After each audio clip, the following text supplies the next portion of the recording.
हर खबर पर होगी आपकी पकड़। डाउनलोड कीजिए एबीपी लाइव ऐप। अच्छा, हमने आपको खबर दिखाई थी किस तरीके से उद्योगपति वाधवान बंधु महाराष्ट्र में लॉकडाउन के दौरान पिकनिक मनाने महाबलेश्वर पहुंच गए थे, और अब बड़ी खबर यह आ रही है कि जांच एजेंसियां वाधवान बंधुओं से पूछताछ कर सकती है। दरअसल आज वाधवान बंधुओं का क्वारंटीन खत्म हो रहा है, इसके बाद उनसे पूछताछ संभव है। प्रवर्तन निदेशालय येस बैंक केस में वाधवान बंधुओं से पूछताछ कर सकता है। तो इस वक्त की बड़ी खबर और जानकारी के साथ मेरे सहयोगी ओम प्रकाश तिवारी मौजूद है। ओम प्रकाश, आज पूछताछ संभव है वाधवान बंधुओं से? रोमाना, मैं आपको बता दूं कि एसपी सतारा की तरफ से एक चिट्ठी आई है सीबीआई के डीआईजी दिल्ली को और इन्फोर्समेंट डायरेक्टरेट बॉम्बे के असिस्टेंट डायरेक्टर को, जिसमें एसपी सतारा ने साफ तौर पर लिखा है कि 9 तारीख को महाबलेश्वर में इन लोगों को पकड़ा गया था और तब से ये लोग क्वारंटाइन पीरियड में थे, और 22 तारीख यानी कि आज इन लोगों का क्वारंटाइन पीरियड खत्म हो रहा है और ऐसे में आज इनको छोड़ दिया जाएगा। तो स्पष्ट तौर पर एसपी सतारा ने इन दोनों एजेंसीज को इन्फॉर्म किया है कि चूंकि वो इलीगल कस्टडी में नहीं रख सकते 14 दिन के क्वारंटाइन पीरियड के बाद, तो लिहाजा अब उनको जो भी एक्शन लेना है, क्योंकि इन दोनों एजेंसियों ने सतारा एसपी और डीएम को चिट्ठी लिखी थी कि बिना उनसे पूछे इनको ना छोड़ा जाए, तो अब एसपी सतारा की तरफ से दोनों एजेंसियों को इन्फॉर्म कर दिया गया है कि इनका क्वारंटाइन पीरियड खत्म हो रहा है और इन एजेंसियों को जो भी एक्शन लेना है वो तत्काल ले लें, नहीं तो इसके बाद वाधवान बंधुओं को छोड़ दिया जाएगा। तो ऐसे में स्पष्ट है कि इन्फोर्समेंट डायरेक्टरेट की टीम आने वाले समय में वाधवान बंधुओं से पूछताछ कर सकती है। और सबसे महत्वपूर्ण बात यह है कि अब जांच एजेंसियों को तत्काल निर्णय लेना है, और यदि देरी हुई तो फिर हाथ से निकल सकते हैं वाधवान बंधु। रोमाना जी, बहुत बहुत धन्यवाद आपका ओम प्रकाश तिवारी इस तमाम जानकारी के लिए। और आइए सीधे रुक करते हैं, मेरे सहयोगी मृत्युंजय इस वक्त मौजूद हैं। अच्छा, मैं आपको बता दूं कि महाराष्ट्र के जो गृह मंत्री हैं अनिल देशमुख, उन्होंने फेसबुक एक सोशल मीडिया साइट पर अपनी तरफ से बयान डाला और बताया कि किस तरीके से आज दोपहर का वक्त उन्होंने बताया खत्म हो रहा है क्वारंटीन पीरियड इन वाधवान बंधुओं का, और उसके बाद सरकार की तरफ से सूचित कर दिया गया है एजेंसीज को उनसे पूछताछ की जाएगी। महाराष्ट्र के गृह मंत्री अनिल देशमुख ने फेसबुक लाइव में कहा है कि आज वाधवान बंधुओं का क्वारंटीन खत्म हो रहा है। हम वो अभी दिखा नहीं पा रहे हैं आपको फेसबुक लाइव।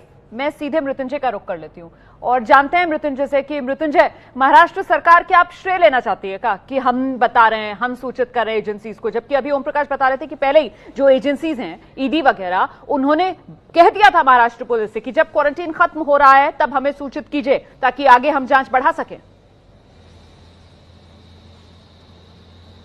बिल्कुल सही कहा रोमाना आपने। जिस प्रकार से महाराष्ट्र सरकार की और विशेष तौर पर गृह विभाग की किरकिरी हुई थी कि इन्होंने वाधवा परिवार को एक वीआईपी ट्रीटमेंट दिया था और ये परिवार इलाज के नाम पर महाबलेश्वर में पिकनिक मनाने जा रहा था 5 गाड़ियों के कॉन्वॉय के साथ में, महाराष्ट्र सरकार की किरकिरी हुई थी। आज उनका 12 बजे इंस्टीट्यूशनल क्वारंटीन खत्म हो रहा है, ऐसे पर उन्हें अब ईडी या सीबीआई की हिरासत में लिया जाएगा, ऐसी जानकारी मिल रही है। आपको बता दें कि ऑलरेडी कोर्ट में यह मामला था और कोर्ट में ईडी ने अपना पक्ष रखते हुए कहा था कि इन्होंने नियमों का उल्लंघन किया है और जिन शर्तों पर उन्हें जमानत दी गई थी उस नियमों को तोड़ा है, और ऐसे पर ईडी ने कस्टडी की मांग की थी जिसकी सुनवाई 23 तारीख को होनी है। 23 अप्रैल को इसकी सुनवाई होगी दोपहर के वक्त में। लेकिन फिलहाल सीबीआई और ईडी ने तैयारी कर ली है और इंस्टीट्यूशनल क्वारंटीन खत्म होने के बाद, जो आज खत्म हो रहा है, वाधवा परिवार के जो सदस्य हैं, जो आरोपी हैं यस बैंक घोटाले में और पीएमसी बैंक घोटाले में, तो उनको ईडी अपनी कस्टडी में ले सकती है, ऐसी जानकारी हमें मिल रही है। निश्चित तौर पर आप ये बता पाएंगे कि अभी क्वारंटीन के लिए कहां रखा हुआ था वाधवान बंधुओं को, और इसके बाद जब ईडी अपनी कस्टडी में लेगी तो फिर मतलब ये तो सीधे सीधे हिरासत में लेकर पूछताछ करना होगा ना? सही कहा रोमाना आपने। इन सभी को सातारा में एक सेंट जेवियर्स स्कूल है और काफ़ी बड़ा स्कूल है और परिसर में काफ़ी जगह था। चूंकि परिवार के 23 लोग थे, परिवार के अलावा जो उनके शेफ थे, उनके बॉडीगार्ड थे, सिक्योरिटी गार्ड थे, इन सभी को मिलाकर 23 लोग थे। तो इन सभी को सेंट जेवियर्स स्कूल है सातारा में, पंचगनी में, वहाँ पर रखा गया था और 12 बजे इनको सभी को आज इंस्टीट्यूशनल क्वारंटीन से छोड़ दिया जाएगा। और ये जानकारी महाराष्ट्र सरकार को दे दी गई। महाराष्ट्र सरकार ने अपनी तरफ से एक पत्र लिख दिया ईडी और सीबीआई को कि आप इनको हिरासत में लेकर जो निष्पक्ष जांच है वो आगे की आप जांच कर सकते हैं। तो ऐसा मानकर चले कि जो आरोपी हैं उन लोगों को तो हिरासत में लिया जाएगा, लेकिन कुछ परिवार के सदस्य जैसे महिलाएं हैं, बच्चियां हैं, सिक्योरिटी गार्ड हैं, इन लोगों को अगले 14 दिन तक होम क्वारंटीन अपने घर में रहना होगा, यानी लॉकडाउन के नियमों का पालन करना होगा। रोमाना, अच्छा, किस तरीके से महाराष्ट्र सरकार जो है वो इन वाधवान बंधुओं के मामले में फंसती घिरती नजर आई थी, मुझे लगता है आपको ये भी दर्शकों को बताना चाहिए मृत्युंजय। बिल्कुल।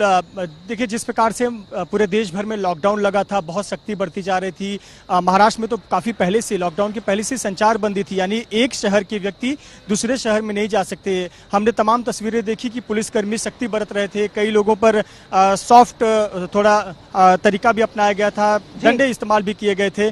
लेकिन इस बीच में जो तस्वीर आई थी वो बड़ी चौंकाने वाली थी। महाराष्ट्र के गृह मंत्रालय के गृह विभाग के विशेष सचिव अमिताभ गुप्ता ने एक पत्र लिखा था। उस पत्र पर इन्होंने वाधवा परिवार को इजाजत दी थी कि वो महाबलेश्वर जा सकते हैं, और इलाज के नाम पर ये इजाजत मांगी गई थी। आधिकारिक पत्र पर इजाजत दी गई थी, और फिर हमने तस्वीरें देखी थी कि सीसीटीवी में कॉन्वॉय 5 गाड़ियों का जा रहा था। इसी वजह से उठ रहे थे क्योंकि वो आधिकारिक पत्र महाराष्ट्र सरकार के बड़े अफसर की तरफ से था, जिसके बारे में कहा गया था कि बिना सरकार के आशीर्वाद के इस तरीके का पत्र कोई बड़ा अफसर दे नहीं सकता है। हालांकि बाद में महाराष्ट्र सरकार ने उस अफसर को छुट्टी पर भेज दिया था, जांच के आदेश दे दिए थे।